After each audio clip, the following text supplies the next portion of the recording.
ભાવનગર શહેરમાં એક દિવસ અગાઉ સુભાષનગર પ્રધાનમંત્રી આવાસ પાસે છનાભાઈ ગોહેલ નામના વૃદ્ધ શખ્સની છરી વડે હત્યા થઈ હતી, જેને પગલે પોલીસ આરોપીને ઝડપી લીધો છે। પ્રધાનમંત્રી આવાસ પાસે ગઈકાલે થયેલી હત્યામાં મૃતકના પુત્ર રાહુલ છનાભાઈ ગોહેલે એવા મતલબની ફરિયાદ નોંધાવી હતી કે તે ઘરે હતો ત્યારે તેમને જાણ થઈ હતી કે તેમના પિતાજી ઉપર હુમલો થયો છે, આથી તે હોસ્પિટલ દોડી ગયો હતો, જ્યાં તેના પિતા સાથે કામ કરતા દિનેશભાઈ એ બનાવ વિશે જણાવ્યું હતું, જેમાં ડેવિડ મનસુખભાઈ બારૈયાએ છરી વડે છગનભાઈ ઉપર છરી વડે અનેક ઘા કર્યા હતા। જો કે ભોગ બનેલા છગનભાઈને પૈસા બાબતે માથાકૂટ હોવાની બનાવ સમયે માહિતી આપી હતી। ઇજાગ્રસ્ત હાલતે હોસ્પિટલ લઈ ગયા બાદ સ્થળ પરના તબીબે મૃત જાહેર કર્યા હતા। જો કે પોલીસે આરોપી ડેવિડ મનસુખભાઈ બારૈયાને ઝડપી લઈને બનાવ સ્થળે લઈ જઈને રિકન્સ્ટ્રક્શન કરાવ્યું હતું।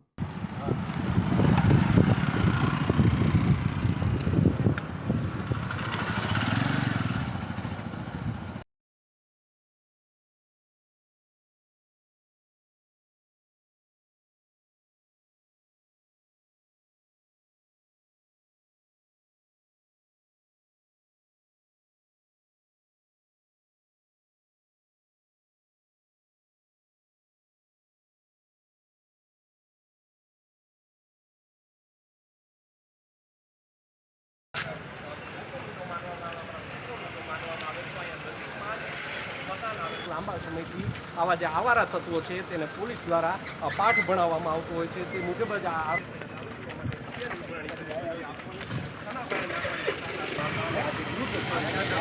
પૈસાની ના પાડવામાં આવતા ગુનેગાર છે।